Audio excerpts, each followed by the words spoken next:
ಅಲ್ಲ, ಜೋಶಿ ಸಾಹೇಬ್ರಿಗೆ ಬಹಳ ಅರ್ಥ ಆಗೋದು ಇದೆಲ್ಲ. ಯಾಕಂದ್ರೆ ಜೋಶಿ ಸಾಹೇಬ್ರೆ ಬಹಳ ಇದ್ರಾಗ ಪಂಡಿತರು ಇರ್ತಕ್ಕಂಥದ್ದು. ನಿರ್ಮಲಾ ಸೀತಾರಾಮ್ ಮೇಡಮ್ ಅವ್ರು ಬಹಳ ಎಕ್ಸ್ಟ್ರೀಮ್ ನಾಲೆಜಬಲ್ ಇರ್ತಕ್ಕಂಥ ಅವರೇ, ಬಿಜೆಪಿಯರೇ ಇರ್ತಕ್ಕಂಥ.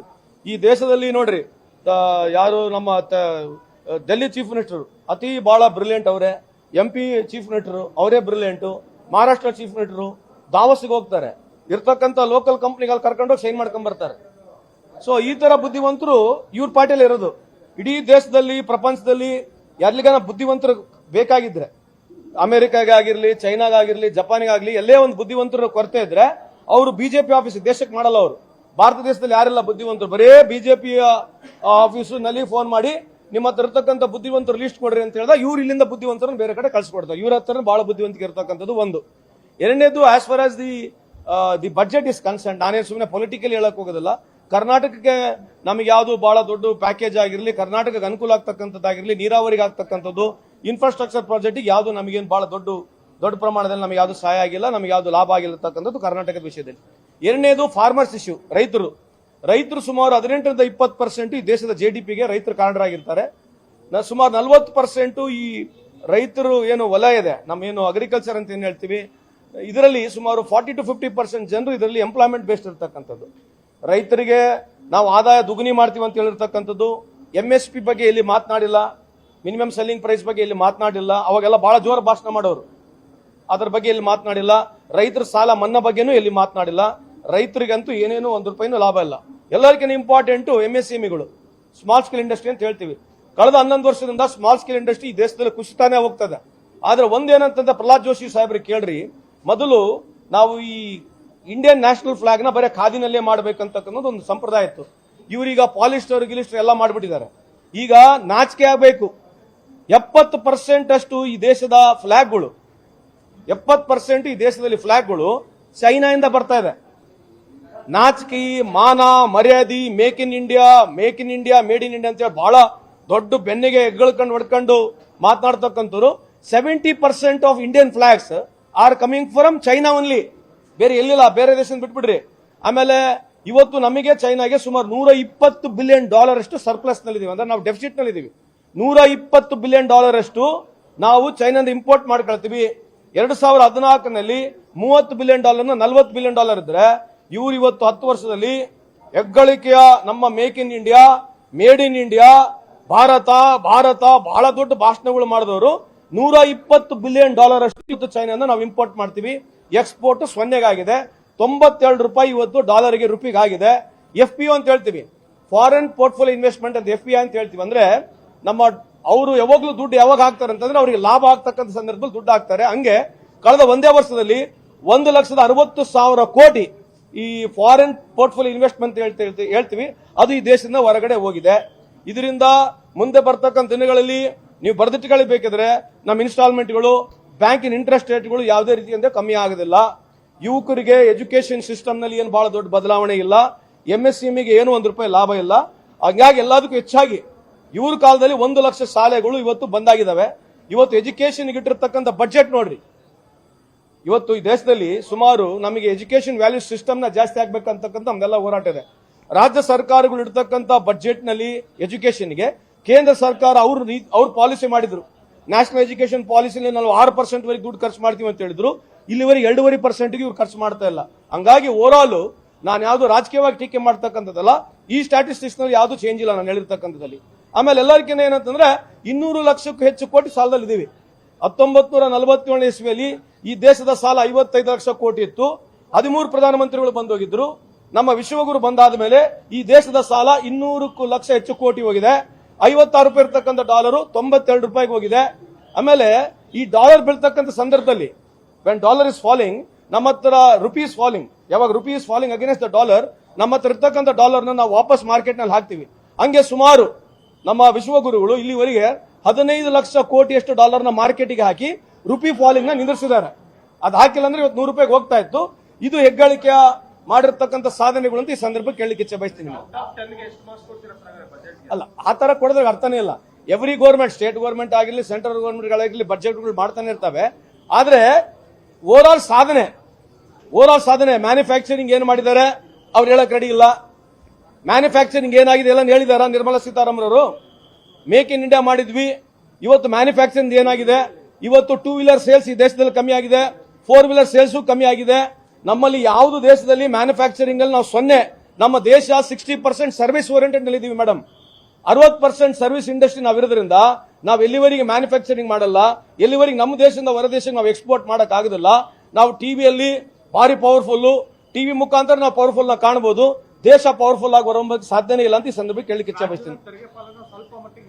ಹೌದು, ಡೆಲ್ಯೂಷನ್ ಸುಮಾರು 3.67% ಇರ್ತಕ್ಕಂಥ 4.15% ಆಗಿದೆ. ಇದೇ ಸಿದ್ದರಾಮಯ್ಯ ಅವರು ಹೇಳ್ತಾ ಇದ್ರು. ಇದೇ ಸಿದ್ದರಾಮಯ್ಯ ಸಾಹೇಬರು ನಾವು ಅಲ್ಲಿ ಹೋಗಿ ಹೇಳಿದ್ವಿ, ನಮಗೆ 0.1% ಅಷ್ಟು 1% ಅಷ್ಟು ನಮ್ಮ ಡೆಲ್ಯೂಷನ್ ಮೊದಲಿಂದ ಕಮ್ಮಿ ಆಗಿದೆ. ಈ ನೀತಿ ಆಯೋಗ ಪ್ರಾರಂಭ ಮಾಡಿದ್ರು ಅವಾಗಲಿಂದ ಕಮ್ಮಿ ಆಗಿದೆ ಅಂತ ನಾವು ಲಬ ಹೊಡ್ಕೊಂಡಿವಿ. ಅವತ್ತು ಯಾರೇನು ಹೇಳಿಲ್ಲ. ಇವತ್ತು ಅವ್ರು ಜಾಸ್ತಿ ಮಾಡಿದ್ರೆ ಸುಮಾರು 7,000 6,000 7,000 ಜಾಸ್ತಿ ಆಗ್ಬೋದು. ಇವತ್ತು ಜಲ್ ಮಿಷನ್ ಜಲ್ ಜೀವನ್ ಮಿಷನ್ ಅಲ್ಲಿ ನಮಗೆ ದುಡ್ಡು ಕೊಡ್ತಾ ಇಲ್ಲ, ನರೇಗಾದಲ್ಲಿ ದುಡ್ಡು ಕೊಡ್ತಾ ಇಲ್ಲ, ಯಾವುದೇ ರೀತಿಯಾದ ಸ್ಪೆಷಲ್ ಗ್ರಾಂಟ್ ಇಲ್ಲ. ನಾವು ಸುಮಾರು 4,60,000 ಕೋಟಿ ಅವ್ರಿಗೆ ಕೊಡ್ತಾ ಇದೀವಿ, ಅವರೇ ನಮಗೆ ದುಡ್ಡು ಕೊಡ್ತಾ ಇಲ್ಲ. ನಮ್ಮ ದುಡ್ಡು ನಮಗೆ ಕೊಡಬೇಕು, ಅವ್ರು ನಮಗೆ ನಮ್ಮ ದುಡ್ಡು ಕಮ್ಮಿ ಕೊಡ್ತಾ ಇದಾರೆ ಅಂತಕ್ಕಂಥ ನಮ್ಮ ಹೋರಾಟ ಇರತಕ್ಕಂಥದ್ದು. ದ್ವೇಷ ಭಾಷಣದ ಬಿಲ್ಲು ರಾಜ್ಯಪಾಲರು ವಾಪಸ್ ಕಳಿಸಿದ್ದಾರೆ, ರಾಷ್ಟ್ರಪತಿಗಳಿಗೆ ವಾಪಸ್ ಕಳಿಸಿದ್ದಾರೆ. ಅದರಲ್ಲಿ 40 ಕಾರಣಗಳನ್ನ ಉಲ್ಲೇಖ ಮಾಡಿ ನೀವೇ ಪರಾಮರ್ಶೆ ಮಾಡಿ ಅಂತ ಅವ್ರಿಗೆ ಹೇಳಿದ್ದಾರೆ. ಅದೇ ಅದು ಹೇಳ್ತಿರೋದು ರೈಟ್ ಟು ಫ್ರೀಡಮ್ ಅಂದ್ರೆ ಏನ್ರಿ? ಫ್ರೀಡಮ್ ಆಫ್ ಸ್ಪೀಚ್ ಅಂತಂದ್ರೆ ಏನು? ನೀವು ಏನನ್ನ ಮಾತನಾಡಬಹುದು, ಆದ್ರೆ ಯಾರ ವಿರುದ್ಧವಾಗಿ ಅವರಿಗೆ ಜಾತಿ ನಿರ್ಣಯ ಮಾಡ್ತಕ್ಕಂಥದ್ದು ಒಬ್ಬರಿಗೆ. ಮತ್ತೆ ಈಗ ಮೊನ್ನೆ UGC ನಲ್ಲಿ ತಂದ್ರಲ್ಲ ಇವ್ರು ಬಿಲ್ಲು, ಏನ್ ತಂದ್ರೆ ಇವ್ರು UGC ಅಲ್ಲಿ ತಂದಿರೋದು? UGC ಅಲ್ಲಿ ತಂದ್ರಲ್ಲ ಬಿಲ್, ಏನ್ ತಂದಿರೋದು ಅದು? ಅಲ್ಲ ತಂದ್ರೆ ಏನು ಅಂತ ಹೇಳಿದ್ದು, ಏನ್ ತಂದ್ರು?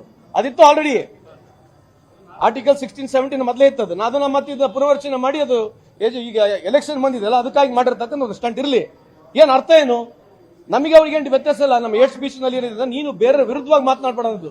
ನೀನು ವಿರುದ್ಧವಾಗಿ ಮಾತನಾಡ್ತಕ್ಕಂಥದ್ದು, ವೈಯಕ್ತಿಕವಾಗಿ ಮಾತನಾಡ್ತಕ್ಕಂಥದ್ದು ಹೇಟ್ ಸ್ಪೀಚ್ ಮಾಡಬಾರ್ದು ಅಂತಕ್ಕಂಥ ಬಿಲ್ ಇದೆ. ನೀನ್ ಯಾರು ವಿರುದ್ಧವಾಗಿ ಹೇಟ್ ಮಾಡಲ್ಲ ಅಂತ ನಿನಗೇನು ತೊಂದರೆ ಇದೆ? Hate speech ಅನ್ನೋದೇನು?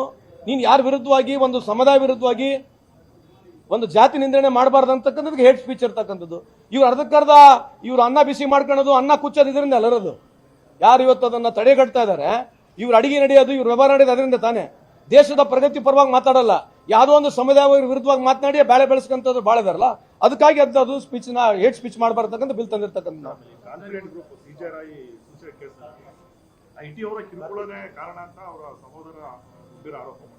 ಅದ್ರ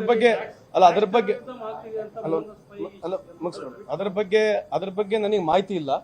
ಬಟ್ ಖಂಡಿತವಾಗ್ಲಿ ಏನು ಅವರು ರಾಯ್ ಮಾಡ್ಕೊಂಡಿರ್ತಕ್ಕಂಥದ್ದು ಅದು ನಿಜಕ್ಕೂ ನನಗೆ ಬಹಳ ಬೇಜಾರಾಗಿದೆ. ಈ was a very good friend of mind, but very unfortunate. ಯಾರಿಗೆ ಅವ್ರು ಬಿಡಿ ಸರ್, ಅವ್ರು ಯಾವಾಗ ಬೇಕಿದವಾಗ ಟ್ವೀಟ್ ಮಾಡಬಹುದು, ಯಾರ ವಿರುದ್ಧ ಟ್ವೀಟ್ ಮಾಡಬಹುದು. ಈ ಟ್ಯಾಕ್ಸ್ ಟೆರರಿಸಂ ಈಗ ಹೊಸದಾಗಿದೆ ಏನು? GST ನಾಗ ಬಂದಾಗ ಯಾರು ಪಿಟ್ಟಕನ್ಲಿಲ್ಲ ಈ ದೇಶದಲ್ಲಿ. GST ಜಾಸ್ತಿ ಯಾರು ಮಾತನಾಡಿ, ಈಗ GST ಕಮ್ಮಿ ಮಾಡಿದೆ, ಯಾರಿಗೆ ಲಾಭ ಆಗಿದೆ? ಉದಾಹರಣೆ ಕೊಡ್ತೀನಿ ನಿಮಗೆ. 100 ಗ್ರಾಮ್ ಬಿಸ್ಕೆಟ್ ಪ್ಯಾಕೆಟ್ನವನು ಇವತ್ತು GST ಕಮ್ಮಿ ಮಾಡಿದ್ರೆ ಅವನು 100 ಗ್ರಾಮ್ ಕೊಡ್ತಾ ಇದ್ದಾನೋ 80 ಗ್ರಾಮ್ ಕೊಡ್ತಾನೆ, ಯಾರು ಚೆಕ್ ಮಾಡೋರು ಯಾರು? ಇಂಥ ಬಹಳ ವಿಚಾರದ ಮಾತನಾಡಕ್ ಹೋದ್ರೆ ಸುಮ್ಮನೆ ಟೈಮ್ ವೇಸ್ಟ್. ನಾವು ಮಾತನಾಡಿದ್ದೇನೆ ಜಾಸ್ತಿ ಹೋಗೋದಿಲ್ಲ ಮೈಲೇಜು. ಬಟ್ ಇವರು ಬರೇ ಸುಳ್ಳ್ರಿ, ಇವರು ಬಟ್ಟೆಗೆ ಆಗ್ಬಿಡ್ತಕ್ಕಂಥ BJP ಅವರು.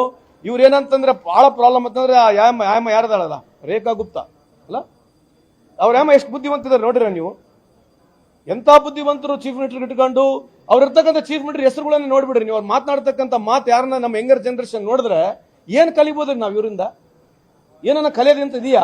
ಇವರಷ್ಟಿಗೆ ಇವರೇ ಬಹಳ ಬುದ್ಧಿವಂತರು ಅಂತೇಳಿ ಹಂಗ ಮಾತನಾಡ್ತಾರೆ. ಎಲ್ಲದಕ್ಕೂ ಅಷ್ಟೇ, ಎಲ್ಲದಕ್ಕೂ ಏನಂದ್ರೆ ಭಾರಿ ಇವರೇ ದೇಶಭಕ್ತರು, ಇವರೇ ಬಹಳ ದೊಡ್ಡ ಬುದ್ಧಿವಂತರು ಇರ್ತಕ್ಕಂಥ ಪ್ರೊಜೆಕ್ಷನ್ ಬಿಟ್ರೆ 11 ವರ್ಷದ ಬ್ಯಾಲೆನ್ಸ್ ಶೀಟ್ ಇನ್ನೇನ್ ಬೇಕ್ರಿ?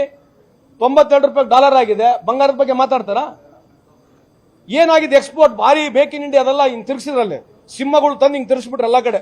ಸಿಂಹ ಟಿಕಿ ತಿರ್ಗದದು. ಆ ಸಿಂಹ ಎಲ್ಲ ಕಡೆ ಭಾರತ ದೇಶದ ಎಲ್ಲ ಸಿಂಹ ಹಿಂಗ್ ತರಿಸಿ ಟಿಕಿ ತಿರ್ಗದು. ಒಂದ್ ದಿನಕ್ಕೆ ಹಿಂಗ್ ತಿರುಗ್ಬಿಡ ಸಿಂಹ. ಎಷ್ಟು ಮಾಡಿದಿರಿ ಎಕ್ಸ್ಪೋರ್ಟ್? ಏನ್ publicity? Make in India, made in India, make in India, made in India. ಎಲ್ಲಿಗೈತೆ? ಸ್ವಲ್ಪ ಯಾರನ್ನ ಬಂದು ಹೇಳ್ಬೇಕಲ್ಲ ಬೈಲಾಗ ಏನಾಗೈತೆ 11 ವರ್ಷದಲ್ಲಿ? ಸಾಕಾಗೈತ್ರಿ ಇದು. ಮುಂದೆ BJP ಮುಖಂಡರುಗಳಲ್ಲಿ, ಕಾಂಗ್ರೆಸ್ ಮುಖಂಡರುಗಳಲ್ಲಿ ಹೊಸತನ ಬರಬೇಕು, ಹೊಸದನ್ನ ಯೋಚನೆ ಮಾಡಬೇಕು. ಯಂಗರ್ ಜನರೇಷನ್, ಜಂಜಿ ಜನರೇಷನ್ಗೆ ಯಾವುದೋ ಒಂದು ವಿಚಾರವಾದಂತ ರಾಷ್ಟ್ರ ಕಟ್ಟತಕ್ಕಂಥದ್ರಲ್ಲಿ ಮಾತನಾಡಬೇಕು. ವಿನಾವರ್ತು ದಿನ ಬೆಳಿಗ್ಗೆ ಇದ್ರೆ ಬರೀ ಇವೇ ಬರೇ ಕೊತ್ತಂಬರಿ ವ್ಯವಹಾರ, ಇದೇ ವ್ಯವಹಾರ ಮಾಡಿದ್ರೆ ಏನಾಗೋದಿಲ್ಲ. ಇವರು ಪಾಕೆಟ್ಗಳು, ಇವರು ಉದ್ಧಾರ ಆಗ್ತಾರೆ ಅಷ್ಟೇ, ದೇಶ ಉದ್ಧಾರ ಆಗದಂತ ಇದು ಸಮಯ ಖಂಡಿತವಾಗಿ ಬೇಕು. ವಿಚಾರಗಳು ಬೇಕು ನೋಡ್ರಿ. ರಾಜಕೀಯ ಶಕ್ತಿ ಈ ದೇಶದಲ್ಲಿ ಯಾವಾಗ ವಿಚಾರ ಬೇಕು, ಪರ್ಯಾಯವಾದಂತ ವಿಚಾರ ಬೇಕು. ನಾವು ವಿಚಾರ ಎದ್ರಲ್ಲಿ ಮಾತನಾಡಬೇಕು, ಪ್ರೋಗ್ರೆಸ್, ಪಾಲಿಸಿ, ಡೆವಲಪ್ಮೆಂಟ್ ಬಗ್ಗೆ ಮಾತನಾಡಿದ್ರೆ ಬರೀ ಕಾಂಟ್ರವರ್ಸಿ. ಇವ್ರಿಗೆ ಯಾವಾಗ ಏನನ್ನ ಕೇಳಕ್ ಹೋಗ್ರಿ ಬರೇ ದೇವರು, ಹಿಂದೂ, ಮುಸ್ಲಿಂ.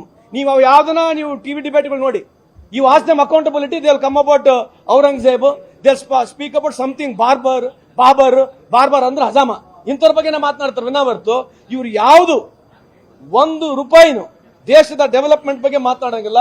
ಇಲ್ಲ ಸಲ್ಲದಗಳನ್ನು ಮಾತನಾಡ್ತಾರೆ. ಈಗ ಎಪ್ಸ್ಟೀನ್ ಫೈಲ್ ಬಗ್ಗೆ ಏನು ಮಾತನಾಡ್ತಾರ ಇವರು? ಏನಮ್ಮ ಎಪ್ಸ್ಟೀನ್ ಫೈಲ್ ಬಗ್ಗೆ ಏನಾದ್ರು ಮಾತನಾಡ್ತಾರ? ಯಾವ ನೆಹರು ಬಗ್ಗೆ ದಿನಾ ಬೆಳಿಗ್ಗೆ ನೆಹರು ಇಷ್ಟು ಮೀಟ್ ಐನ್ಸ್ಟೀನ್, ನೆಹರು ಅವರು ಫೋಟೋ ವಿಚಾರ ಐನ್ಸ್ಟೀನ್ ಜೊತೆ ಇದೆ. ನಮ್ಮ ಮೋದಿ ಸಾಹೇಬರು ಫೋಟೋ ಯಾರ ಜೊತೆ ಇದೆ ಇವತ್ತು? ಅಷ್ಟೇ ವ್ಯತ್ಯಾಸ ಇರೋದು. ಐನ್ಸ್ಟೀನ್ಗೆ ಎಪ್ಸ್ಟೀನ್ಗೆ ಎಷ್ಟು ವ್ಯತ್ಯಾಸ ಇದೆ ಅಷ್ಟೇ ನೆಹರು ಅವರಿಗೆ ಮೋದಿ ಸಾಹೇಬರಿಗೆ ವ್ಯತ್ಯಾಸ ಇದೆ. ನಮಸ್ಕಾರ.